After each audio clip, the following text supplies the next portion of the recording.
Hello and welcome to Old and New Turkey. With me, the regular guest joining me from Czechia, Professor Gökhan Bacık. Gökhan, good to have you. Hi, hello. Also glad to be here.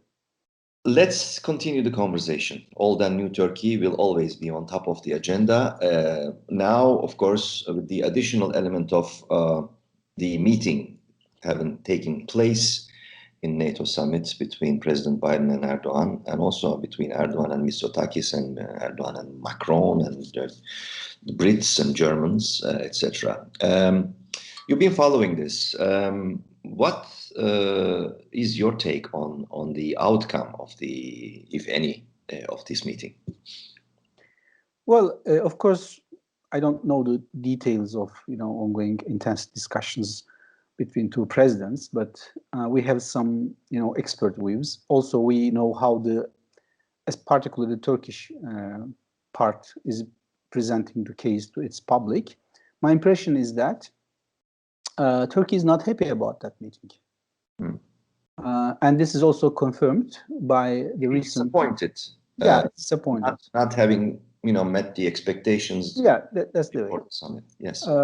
Because the Turkish tactic mainly was to persuade US by offering some secondary cooperation through secondary issues, such as, management of Kabul airport or some other technical details.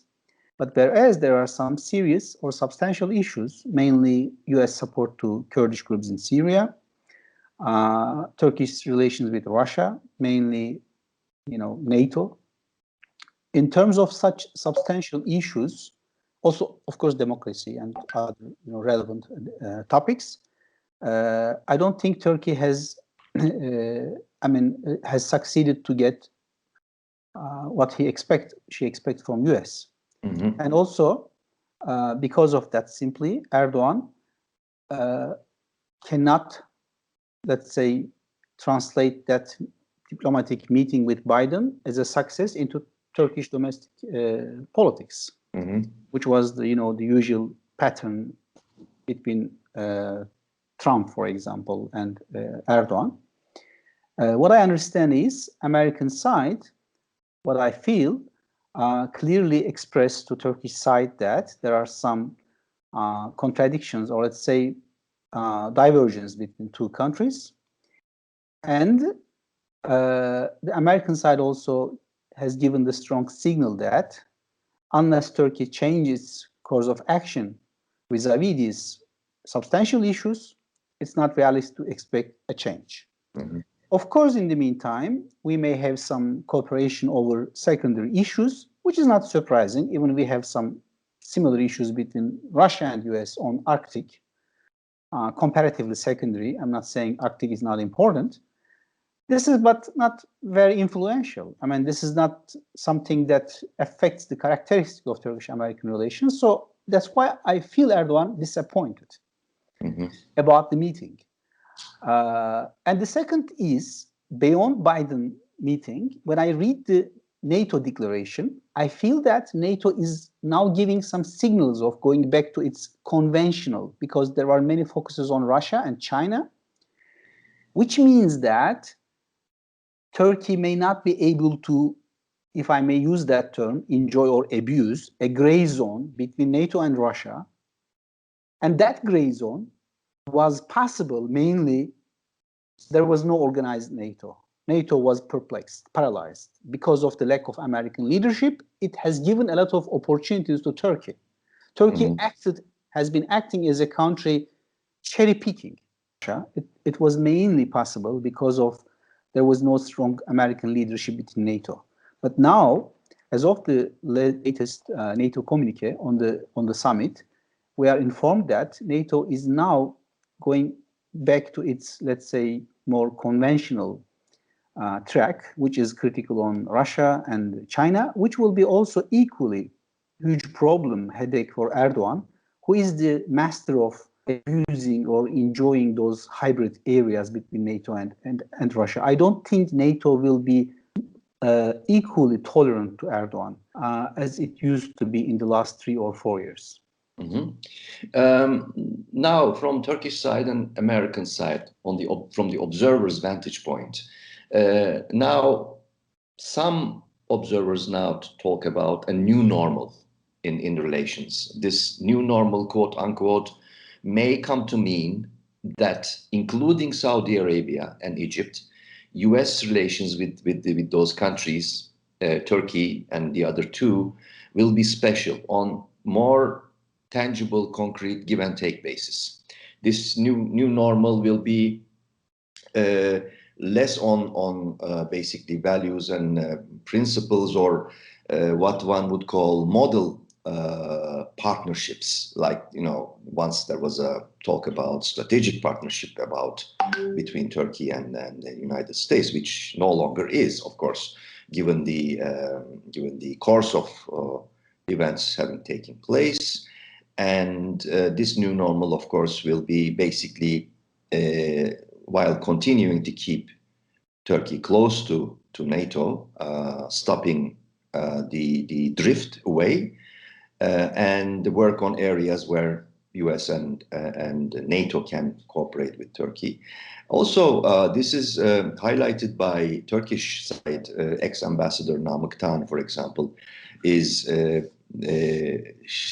expressing his disappointment as an experienced diplomat that basically Biden put his weight on the conversation, tete-a-tete conversation, basically standing firm on U.S. positions while leaving everything that Ankara is very delicate, sensitive about, open to negotiation, and also throwing the ball to the Turkish side for perhaps de facto timetable to deal with all these issues about S-400s and the East Mediterranean, perhaps also including democratization, back to democracy or human rights and rule of law, etc., etc. So this is, I think, a new era, definitely. The more I think we will find out about it, I think these two viewpoints will be more and more confirmed. So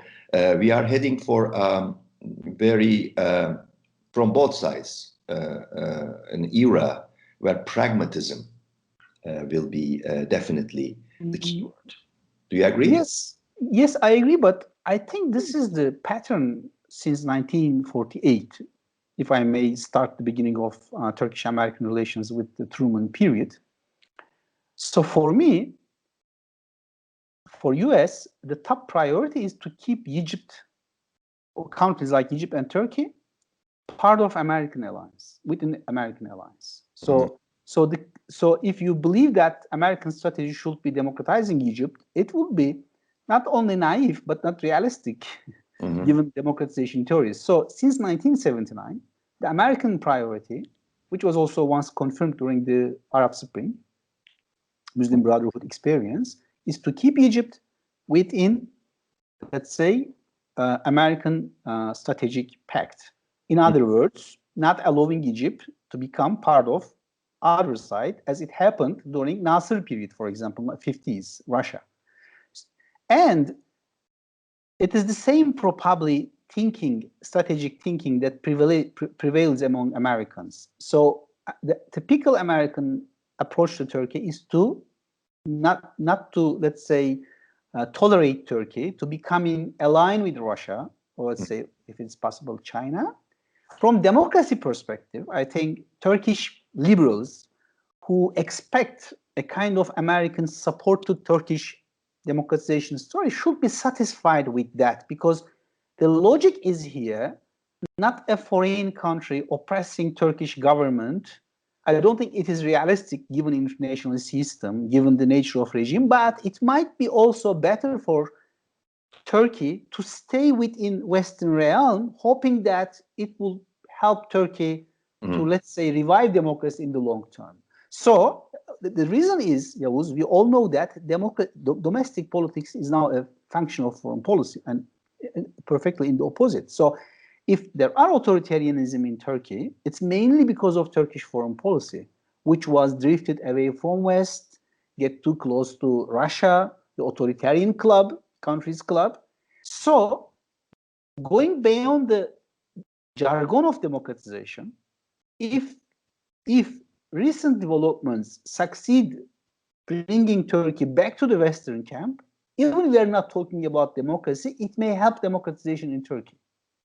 Comparatively speaking, I wouldn't, as a student of international relations, correct to compare US and the European Union. If looking comparatively in retrospect, there was a period when the European Union aggressively involved in democratization affairs in Turkey.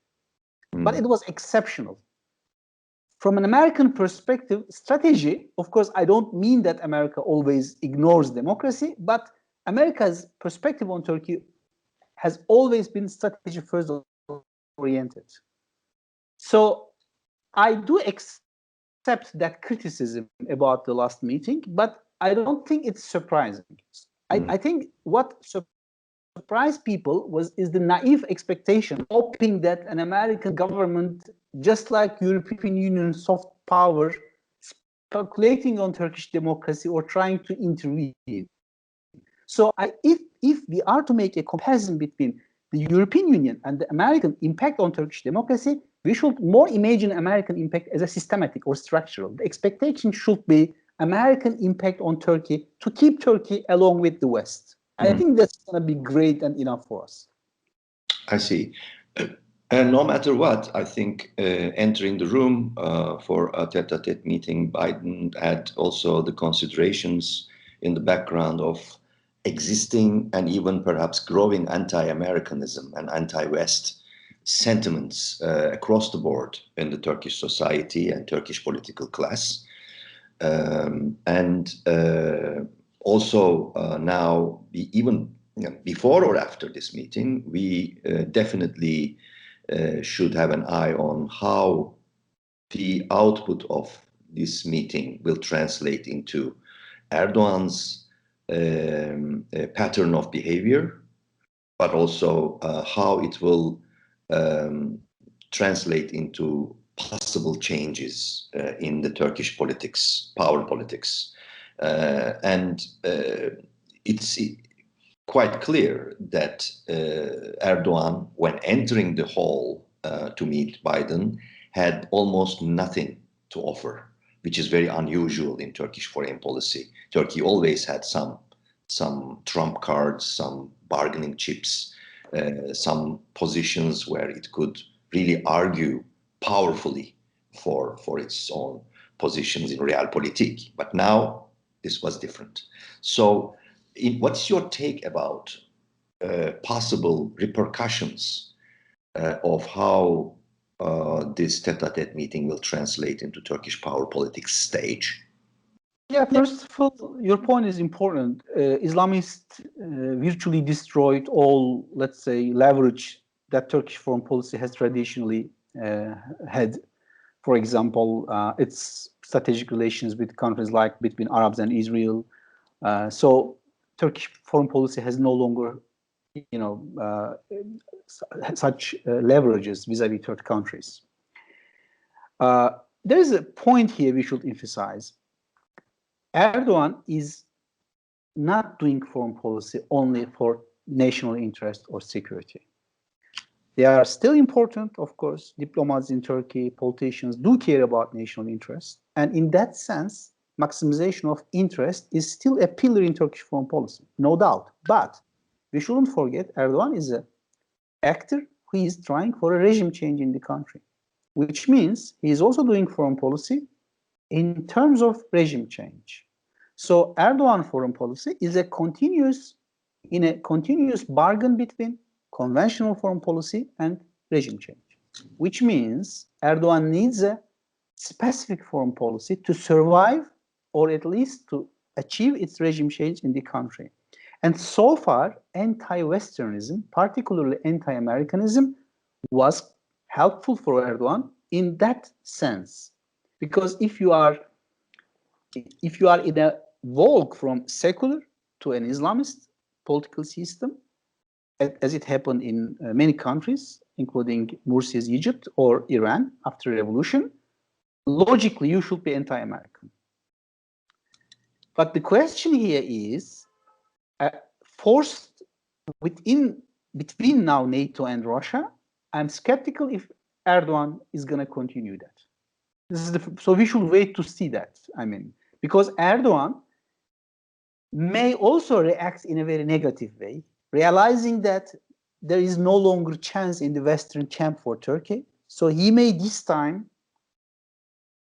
stick to a very radical anti-Western rhetoric, which happened even during Ecevit period, for example, in 70s. So it's not unique to Turkey.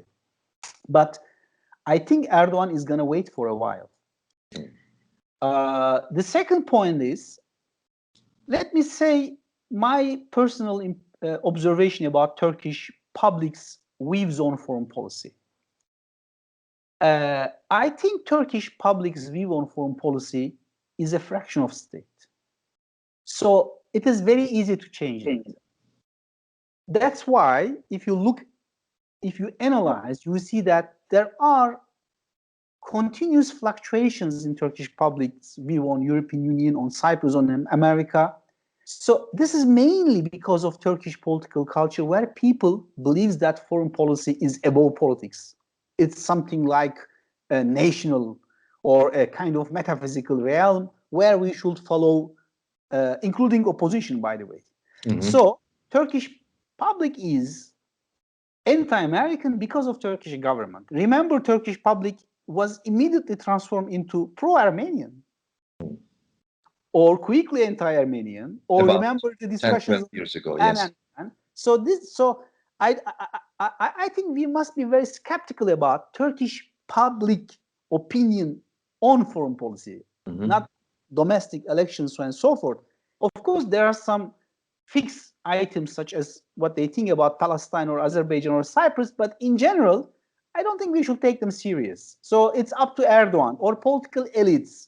In a very quick period, Turkey become with a public who is more positive on US. Okay, if you say that element is secondary, it still begs for an answer to this question. You said Erdogan may wait for a while, to move, but does he have that kind of luxury to move or wait for a while? Because as far as we see now, there are now growing signs of discontent from his partner, Devlet Bahçeli, MHP, because obviously the perception on that side of this meeting, Biden-Erdogan meeting, is that things did not really go the way this power alliance lead figures had hoped for or had expected. So there are now growing signs also with the emphasis of what Bahçeli had to say the other day, in a subtle way, warning Erdogan that there are some things that are not acceptable or will not be acceptable. So wait for a while, maybe a luxury if you think that it's a luxury. This is a vulnerable power structure. Do we see sort of a rupture point ahead based on this? Well, first of all, it's very luxury because of mainly economy again. So time is not working for Erdogan. Time is eroding clarity. As long as he is not able to solve economic problems, time is not working. So what is the Bahçeli or Nationalist Action Party?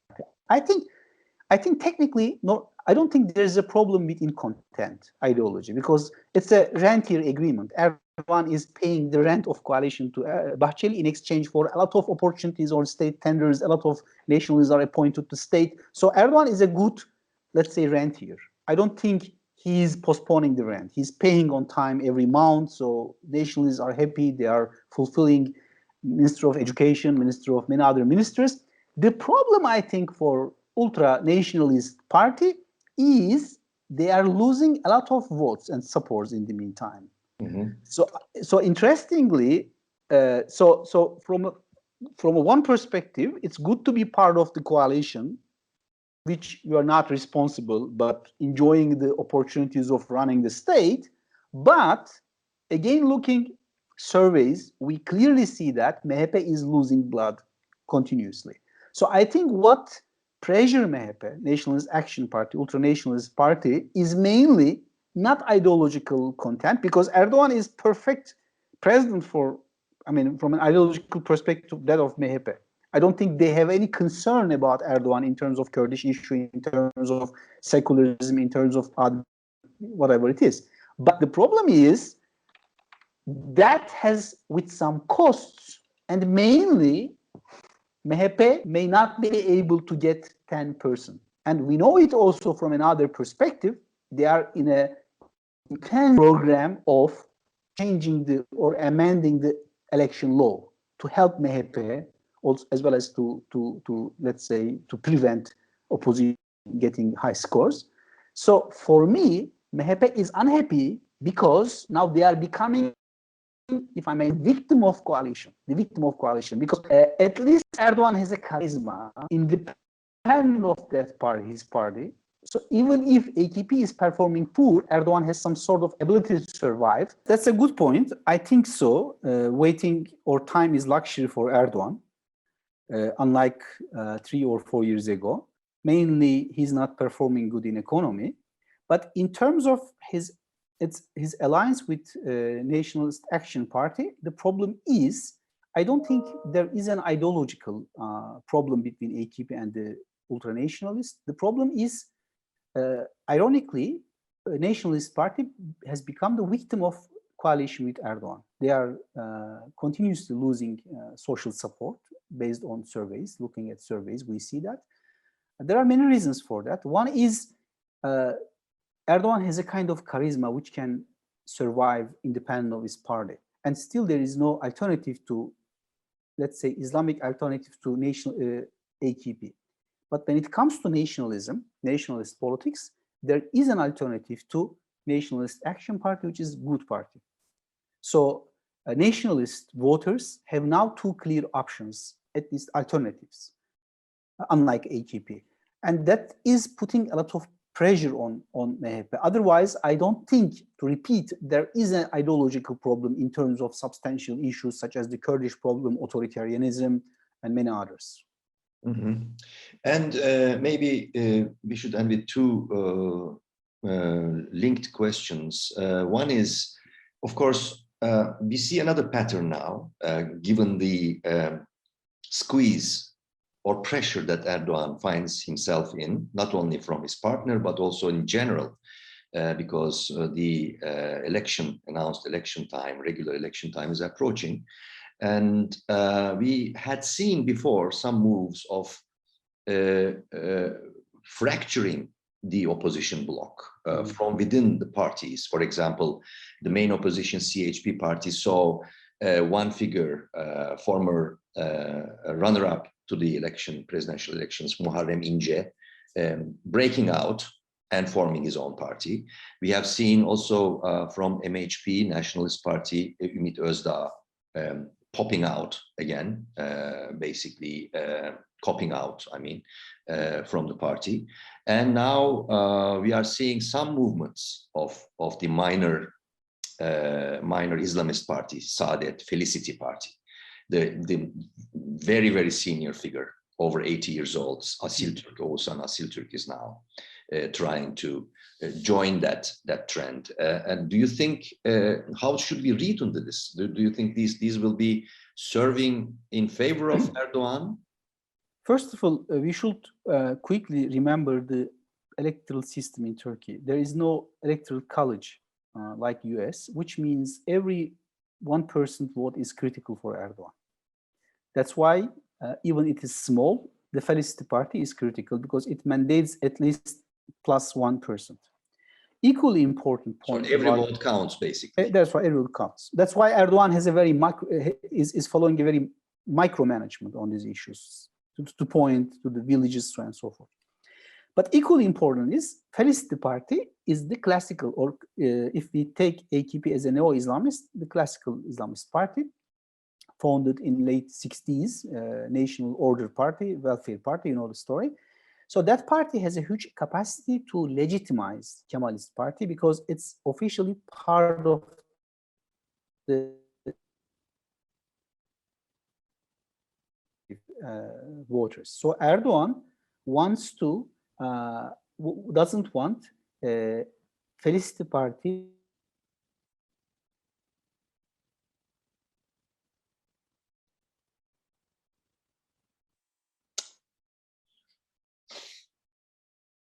he is appealing to Şu anda okay.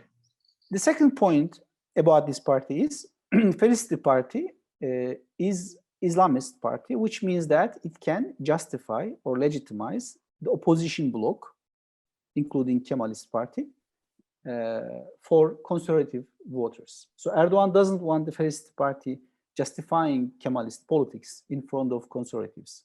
And mainly to achieve his goal, he's appealing to two policies. One is culture politics, Islam. For example, to some extent, Turkey's withdrawal from Istanbul Convention was linked to his tactics over this party. The second is informal politics, which means providing opportunities to some people in these parties, and also to activating informal links, because Felicity Party is on the one hand a modern party, but it's also an Islamic organization, which means that there are some leaders beyond its official leader, including Mr. Asiltürk, you count. Asiltürk is an old school Islamist who believes that he's the owner of that party. Mm-hmm. Because the genealogy of Islamic movement enables those old school guys to believe that they own the movement. So Asiltürk is not happy about Karamollaoğlu, is not happy, let's say, about the policies they are doing with the Kemalist party. So Erdoğan is gonna continue, but pray to create that fracture within opposition.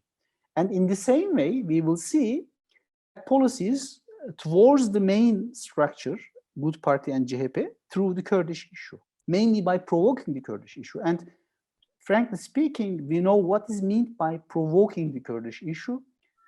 So it might be increasing authoritarianism, including closure of HD, or just some kind of tensions within Turkish borders, some kind of military tensions. We may speculate on that because the patterns of Turkish history enables us to make speculations on that, especially before elections. Elections are not easy in Turkey. It's not like Western Europe. So, and this is mainly because of one simple reason. Before any election, Erdoğan must fix two main problems. One is fixing economy. The second is weakening the opposition bloc. That's why he's going to continuously try creating a fracturation within the opposition.